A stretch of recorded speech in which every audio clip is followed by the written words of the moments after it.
In our previous lesson, we had seen unordered set. So if you have not watched that lesson, I would highly recommend you to watch that. I would also recommend you to watch the set video, then multiset, then unordered set, and then come back to this one, that is unordered multiset. So let's begin. So in the case of unordered set, we had seen that we have a hash function and we need to provide it when we are defining a custom class. We want to store objects of custom class into our unordered set, because STL will not know how to create hash from the object of your custom class. Also, it will not know how to compare them for equality. So you will need to define the equal to operator, and you would need to define a hash function where you take two objects of your class and then create the hash out of that.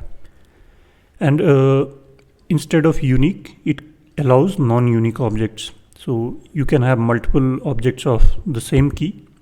That is, you can insert multiple instances of the same key, just like normal multiset. And it's also included in unordered set. So you don't need unordered multiset. It's in the set only. Similarly, in the set and multiset, we were including normal set. And these are on average constant time, search, removal, insertion, because of hash table implementation. But worst can be that long chains are present in a particular bucket, and that can create trouble, and that can increase all of these timings, search, removal, insertions, if your hash function is not good. Also, when you rehash something, if let's say you had defined 10 buckets only, but you have inserted 1000 elements. So each bucket, even if your hash function is good, will have on average a large number of elements. Let's say you have 1000 elements and 10 buckets, then you have 100 on average. So this is a very bad load factor. So you will need to rehash those things. Then already I have mentioned it's implemented as hash table. Now let's look at some of the main functions. These are very familiar to you: size, number of elements you have inserted, and this will treat each instance of a key distinctly. For example, 5 is inserted 3 times, so it will count it 3 times. In the normal set, that is not multiset, it would be inserted just once, so it will be unique. So this is the difference. Clear will remove all the elements in the set, whatever you have. Count, you pass a key and it will return you how many occurrences of that element is there. For example, count 5 will return 3 in this case. Then find will return return iterator to an element matching that key. So find 5 will return one of the iterators to one of these elements. So it's generally used to check whether element is present or not. So you compare it with that unordered multiset dot end. If it's not present, it will return this iterator. So it's generally used to check for presence or absence of a particular key. Then now we know that here we can have multiple instances of a particular key. So we have a function called equal range. So it will return a range. And what is a range? A range is a pair of beginning and end. So this range will contain two iterators, it1 and it2. So this will be an iterator to one of the elements. So it will figure out all the elements matching a particular key. Let's say 5. 5 is occurring 3 times. So you can iterate through this complete range using this one. So it1 will be pointing to one of them, and it2 will point one past that. So you can run a loop from it1 to it2 till iterator is not equal to it2. Keep on iterating, and you can print or whatever you want to do with that, you can do that.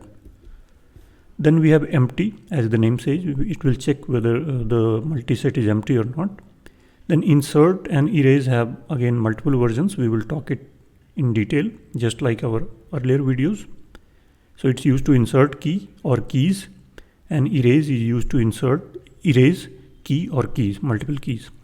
And now since the underlying algorithm is hash table, underlying data structure. So it will have bucket count, number of buckets, load factor, that is how loaded the hash table is. And there are many more such things, like you can also find the bucket of a particular key and many more things which you will generally not need, but if you are interested, you can explore more on these. So let's see insert and erase in some detail. So insert, no duplicacy check, so it will definitely insert it, and it will return iterator to the inserted element. Then you can also pass two iterator positions. So you have a vector, you want to insert from this to this range. So you pass it1 and one passed this it2. So it2 will not be inserted, everything else will be inserted, and it does not return anything. Similarly, you can insert using initializer list, like unordered multiset dot insert. So this is the name of the object, not any keyboard. So you pass a initializer list like 10, 20, 30.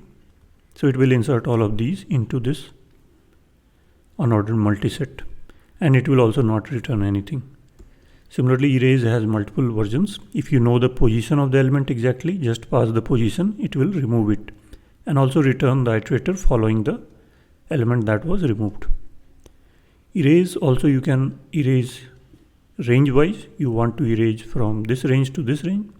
So it1 will be, or position 1 will be the first element of the range. Position 2 will be one past the last element that you want to remove. So this will not be removed. Then if you don't know the position but you know the key, you can pass the key and it will remove. So there is a mistake here. Obviously if present, but it will remove all the elements, all the occurrences of the key. So 5 is occurring 3 times, so it will remove all the 3 occurrences of 5 if present, definitely. And it also returns the number of elements removed. So in this case, it will return 3. So let's see an example of this, and we will take help of our earlier code about unordered set. So this is the exact code that we had seen in the last video about unordered set. So let's run it again to see if it's working. So it's working correctly. Now we will modify it. So we will not need to do any changes. So here you see that count of 5 is 1, although we had inserted multiple times. So this you are already familiar with. So what I will do, I will just make it multi-set. The headers also does not need to change. It's in the same header. And now let's run it again. And you see that 5 is repeated. Size is 7 instead of 5 earlier. And count of 5 is 3. And we erase 5 and it returns number of elements erased, which is 3. Find is used to check whether element is present or not. So we compare with end. And 16 is not found. And again bucket count, these things you will not need. In this case it's 11, and load factor is 0.36, which is in good range.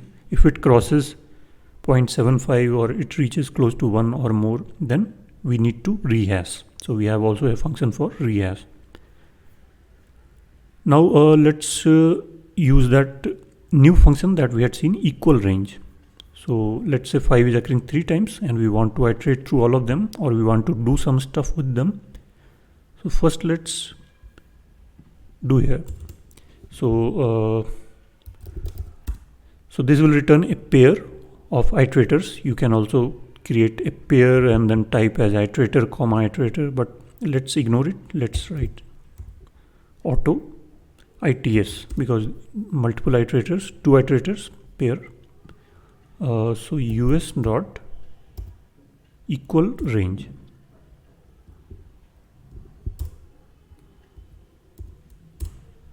And we need to pass the key, that is 5. Now what we will do, it equal to its dot first, it not equal to its dot second,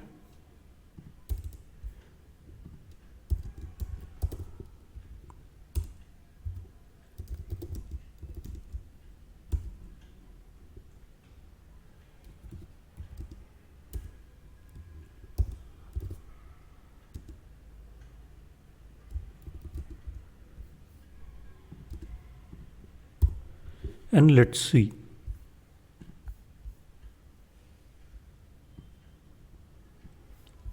So let's add a new line here.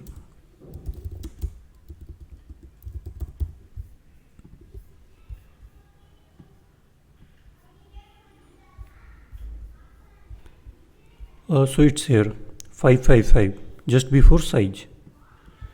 So this first is the first element, first occurrence of 5, pointing to the first occurrence of 5, and second is one past that. So we are not reaching here, just before that, and we are able to print all the 3 5s. So this can be a useful feature in some scenarios, so keep it in mind. And rest others we have already seen, these are same. And here we have a custom student class. So here we need to provide our own equality and hash function also. So in this student we have ID and name, and we provide this function to compare two objects of student, and we say that these are same if ID is same and also name is same, and this is for printing it. Then this is the hash function. So here we have to define this operator, and we pass a student reference, and we use the inbuilt hash function. You can define your own. And again, in this case there is no duplicate, so you will not see any difference.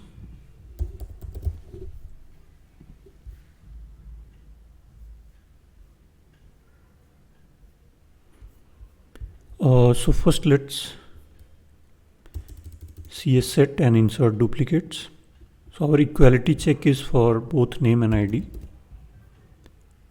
So in this case it should print just 2. We are using just set. So it prints just Thomas and Simon 1 times. Now let's make it multiset.